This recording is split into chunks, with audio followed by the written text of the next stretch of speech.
Okay, my love. All right. Let's finish this off. Let me see if I can. Okay, that's better. I love you. I'm sorry that you're not having the best day today, but hopefully this will make you feel better. Okay. Where were we? The businessman guy who thinks he can own the stars because he's just that smart.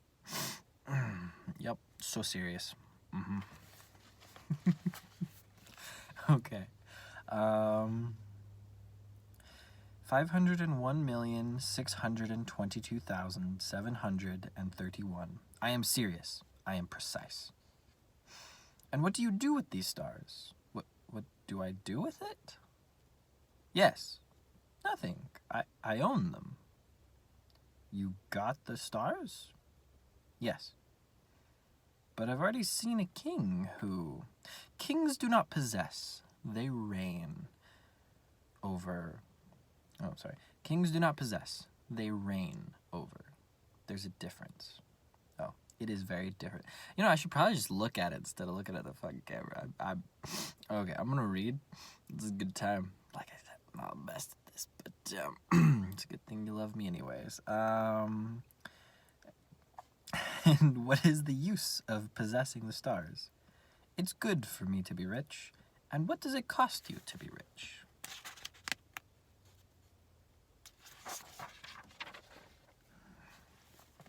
To buy other stars if someone finds them. That one, said the little prince to himself. He reasoned. He reasoned a little like my drunkard. However, he asked further questions. How can one possess the stars? Who are they? Riposted a grumpy businessman.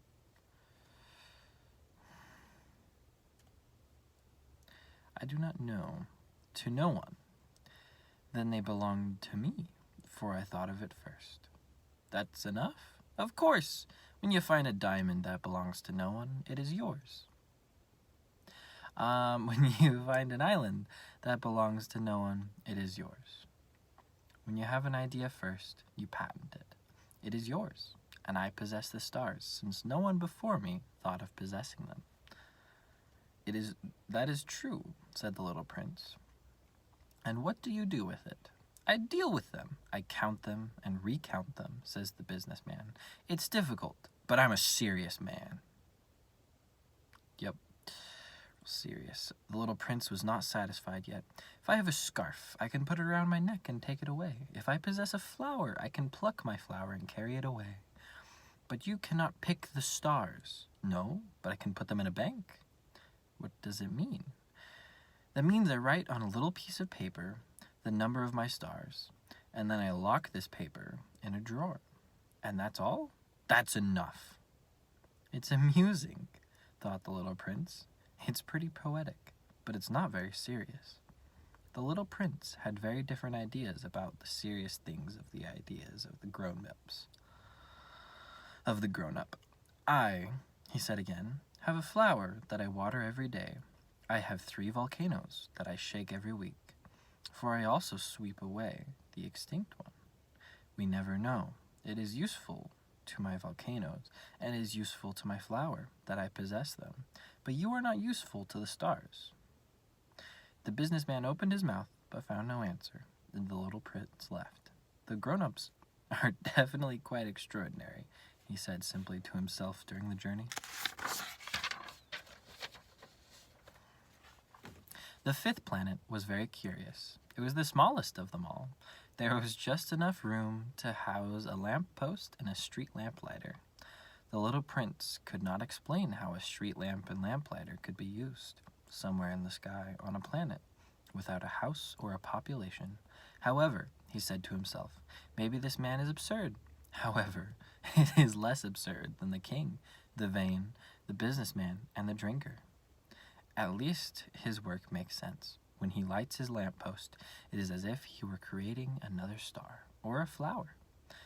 When he turns off his lamppost, it puts the flower or star to sleep. It is a very pretty occupation. This is really useful since it is beautiful. And there's that. When he approached the planet, he greeted the lighter respectfully. "Hello, why do you just turn off your street lamp?" "That is the order," replied the lighter. "Hello. What is the deposit?" "It is to distinguish my lamppost." "Good evening," and he rekindled it. "But why have you just turned it on?" "That is the order," replied the lighter. "I do not understand," said the little prince. "There is nothing to understand," said the lighter. "The set point is the set point." "Hello," and he put out his street lamp. When he wiped his forehead with a red checked handkerchief, "I am doing a terrible trade there. It was reasonable in the past. I switched off in the morning and switched on at night. I had the rest of the day to rest and the rest of the night to sleep. And since that time, the order has changed." Sorry, that was a really gross face.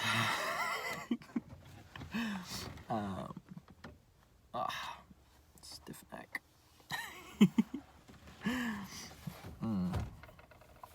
"The order has not changed," said the lighter. "That is the tragedy. The planet from year to year has turned faster and faster, and the deposit has not changed." "So?" said the little prince. "So now that she is doing one turn a minute, I have no more rest. I turn on and off once a minute. Now, that's funny. These days at your house last a minute." "It's not funny at all," said the lighter. "It's been a month since we've been talking together." "A month?" "Yes, 30 minutes, 30 days. Good evening." And he reignited his lamppost. The little prince looked at him, and he loved this lighter, who was so faithful to the instructions. He remembered the sunsets that he himself once went looking for. Drawing his chair, he wanted to help his friend. I know a way to rest when you want."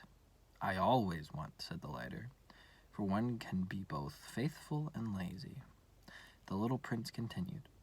"Your planet is so small that you go around it in 3 strides. You only have to walk slowly to stay in the sun. When you want to rest, you will walk, and the day will last as long as you want." "It does not help me much," said the lighter. "What I like about life is sleeping." "It's not lucky," said the little prince. "No luck," said the lighter. "Hello." And he put out his street lamp. "That one," said the little prince. As he pursued his journey further, he would be despised by all the others, by the king, by the vain, by the drinker, by the businessman. However, it is the only one that does not seem ridiculous to me. It is perhaps because he cares about nothing but himself." He sighed with regret and said to himself again, "This is the only one I could have made my friend, but his planet is really too small. There is no room for 2. What the little prince did not dare to admit was that he regretted this blessed planet because above all, of all the 1,440 sunsets in 24 hours.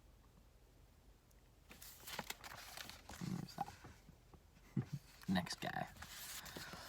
The 6th planet was a planet 10 times larger. It was inhabited by an old gentleman who wrote enormous books. Here is an explorer," he cried when he perceived the little prince. The little prince sat down on the table and breathed a little. He already had traveled so much. "Where do you come from?" said the old gentleman. "What is this big book?" said the little prince. "What are you doing here?" "I am a geographer," said the old gentleman. "What is a geographer?" "He is a scientist who knows where the seas, rivers, cities, mountains, and deserts are." "That is very interesting," said the little prince. "It's finally a real job." And he cast a glance around him on the geographer's planet. He had never seen a planet so majestic. "It is very beautiful, your planet. Are there oceans?" "I cannot know," said the geographer. "Ah," the little prince was disappointed. "And mountains?" "I cannot know," said the geographer.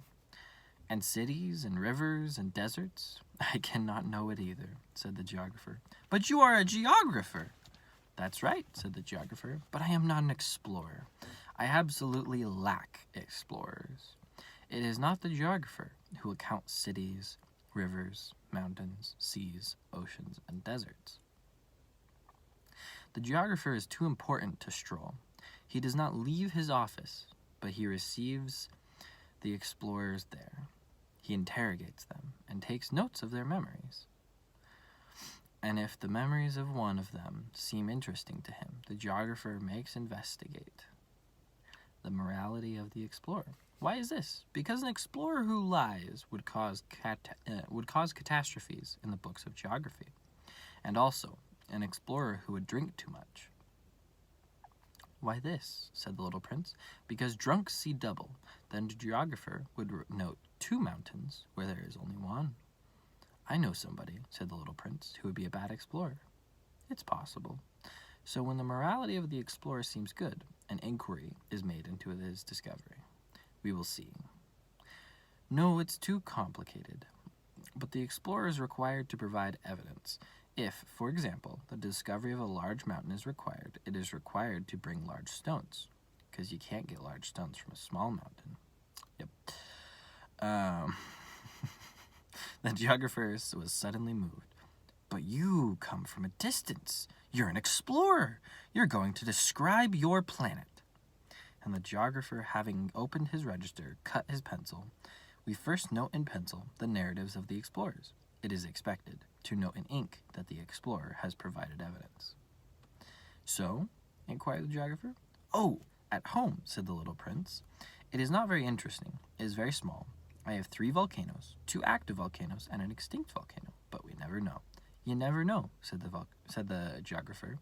I also have a flower. We do not notice flowers, said the geographer.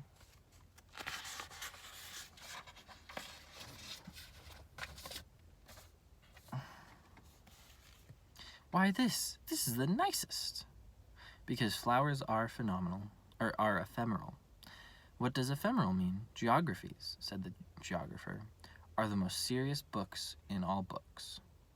They never go out of style. It is very rare that a mountain changes its place. It is very rare that an ocean empties its water. We write eternal things. But the extinct volcanoes can wake up. Interrupted the little prince. What does ephemeral mean? Whether volcanoes are extinguished or awakened is the same for us, said the geographer. What matters to us is the mountain. It does not change. But what does ephemeral mean? Repeated the little prince, who had never given up a question in his life once he had asked it. Aw. Sorry, there's an adorable little kid who's just running around.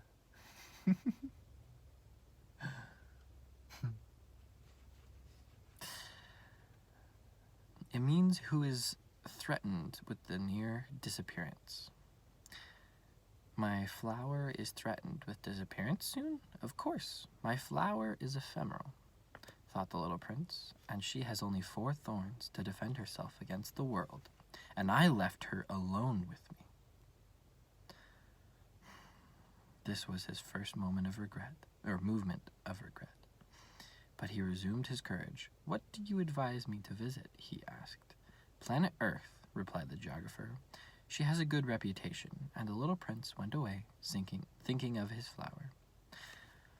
The 7th planet, therefore, was the 7th planet, therefore. Oh, the 7th planet was therefore the Earth. God, I'm dyslexic. No, I'm just dumb. The Earth is not a planet of any kind. There are 111 kings, not forgetting, of course, the Negro kings, 7,000 geographers, 900,000 businessmen, 7.5 million drunkards, 311 million vain, and about 2 billion large people.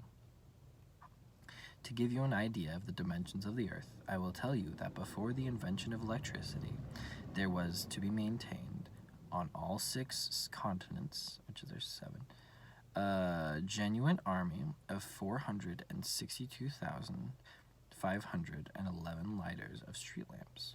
Seen from a little distance, it made a splendid effect. The movements of this army were regulated like those of an operatic ballet. First came the turn of the street lamplighters from New Zealand and Australia. Then, having lit their lanterns, they went to sleep. Then the dancers of the lamps of China and Siberia entered the dance. Then they also slipped backstage. Then came the turn of the lighters of the street lamps of Russia and the Indies. Then those of Africa and Europe. Then those of South America. Then those of North America. And they never erred in their order of entry. It was great. Only the lighter of the single street lamp of the North Pole and his colleague of the only street lamp of the South Pole led lives of idleness and nonchalance. They worked twice a year. When one wants to make the mind, it happens that one lying a little. It was not very honest, I'm telling you, about the street lighter. I risk giving a false idea of our planet. To those who do not know it, men occupy very little space on Earth. If the 2 billion inhabitants who inhabit the land were standing up and a little tight, as if for a meeting, they would easily lodge in a public square 20 miles long and 20 miles wide. We could put humanity on the smallest little island in the Pacific. Great people, of course, will not believe you. They imagine they hold a lot of space. They see themselves as important as baobabs. You will advise them to do the calculation. They love the numbers. It will please them. But do not waste your time on this pensum. It's useless. You trust me.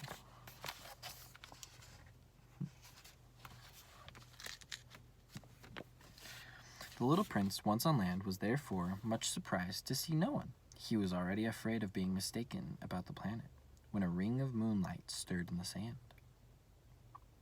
"Good night," said the little prince at all hazards.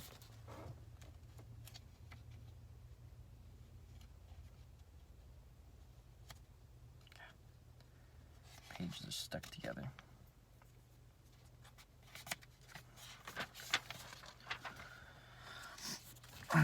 "Good night," said the serpent. "On what planet have I fallen?" asked the little prince. "On Earth, in Africa," replied the serpent. "Ah, so there is nobody on Earth? Here is the desert.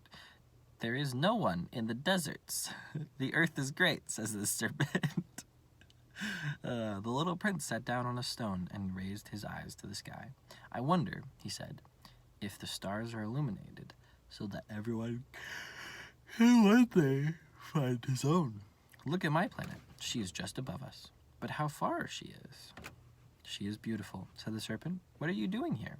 "I have difficulties with a flower," said the little prince. "Ah," the serpent said, and they were silent. It's him sitting with a little snaky poo. "Where are the men?" resumed the little prince. "We are a little alone in the desert. One is also alone among men," said the serpent. The little prince looked at him for a long time. "You are a funny beast," he said, at last, "thin as a finger." "But I am more powerful than the finger of a king," said the serpent. The little prince smiled. "You're not very powerful. You do not even have paws. You cannot even travel." "I can carry you farther than a ship," said the serpent. He wrapped himself around the ankle of the prince like a gold bracelet. "The one I touch, I return to the earth from which he came out." He said again, "But you are pure, and you come from a star." The little prince answered nothing. "You pity me, you so weak on this granite earth. I can help you someday if you regret too much your planet. I can." "Oh, I understood very well," said the little prince. "But why do you always speak in riddles?" "I will solve them all," said the serpent, and they fell silent.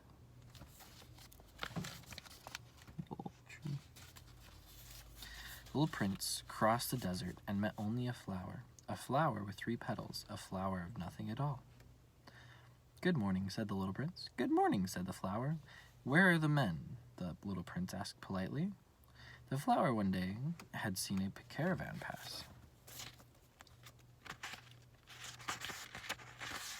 Men?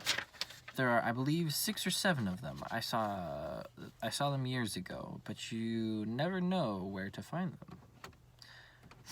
The wind sends them rambling. They lack roots. They are very embarrassed. Goodbye, said the little prince. Adieu, said the flower. The little prince ascended a high mountain. The only mountains he had ever known were the 3 volcanoes that came to his knee, and he used the extinct volcano as a stool. From a mountain high like this, he said to himself, I shall suddenly see the whole planet and all the men. But he perceived nothing but sharp needles of rock.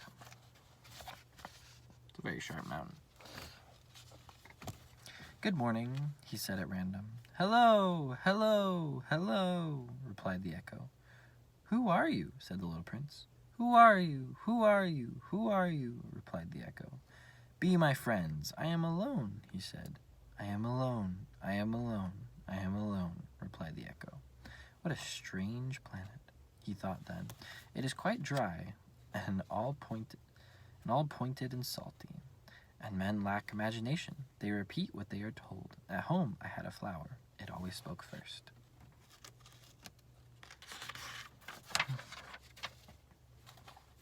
But it happened that the little prince, having for a long time walked through the sands, the rocks, and the snow, at length discovered a road, and the roads all go to men. Good morning, he said. It was a garden full of roses. Good morning, said the roses. The little prince looked at them. They all looked like her flower. Who are you? He asked, stunned. We are roses, said the roses. Ah, said the little prince, and he felt very unhappy. Her flower had told him that she was the only one of her kind in the universe, and there were 5,000 all alike in our garden. In one garden. She would be very upset, he said to himself, if she saw that she would cough so much and pretend to die to escape ridicule, and I would be obliged to pretend to treat her, for otherwise to humiliate me too, she would really let herself die. Then he said to himself again, I thought myself rich with a single flower, and I possess only an ordinary rose, that and my 3 volcanoes, which reach me at the knee, and one of which perhaps is extinct forever, does not make me a great prince. And lying in the grass, he will cry. There's the roses.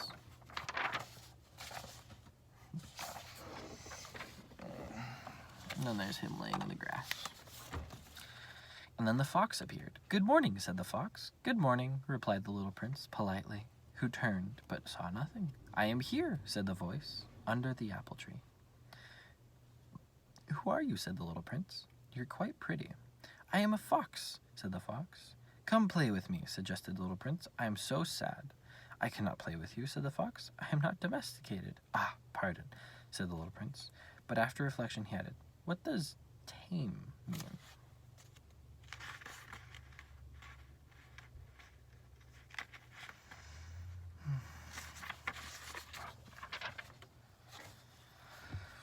You're not from here, said the fox. What are you looking for?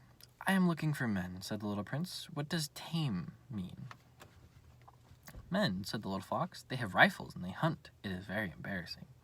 They also breed chickens. That is their only interest. Are you looking for chickens? No, said the little prince. I am looking for some friends. What does tame mean? It's too forgotten, said the little fox. It means create links. Create links? Of course, said the fox. You are but a little boy to me, like 100,000 little boys, and I do not need you, and you do not need me either.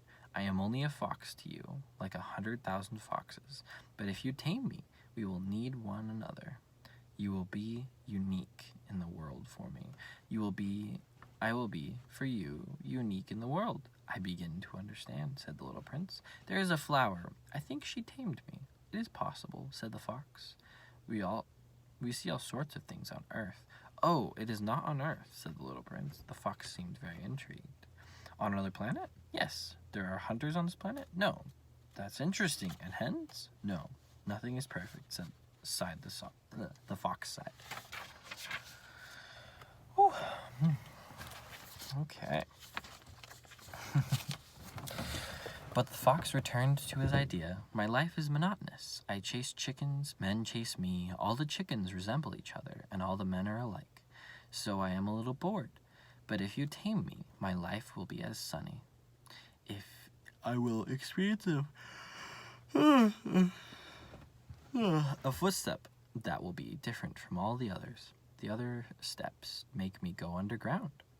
Yours will call me out of the burrow, like a music. And look, you see over there the fields of wheat. I do not eat bread. Wheat for me is useless. The wheat fields do not remind me of anything, and that's sad. But you have golden hair. Then it will be wonderful when you have tamed me. The wheat, which is gilded, will make me remember you. And I will love the sound of the wind in wheat. The fox fell silent and looked at the little prince for a long time. Please tame me, he said. I will, replied the little prince. But I have not much time. I have friends to discover and a lot to know. We only know the things we tame, said the fox. Men no longer have the time to know anything. They buy ready-made things from merchants. But as there are no merchants of friends, men no longer have friends. If you want a friend, tame me. What should be done, said the little prince. You must be very patient, replied the fox. You will sit first a little far from me, like that in the grass. I will look at you from the corner of your eye, and you will not say anything. Language is a source of misunderstanding, but every day you can sit a little closer. The next day, the little prince returned. There's the little fox.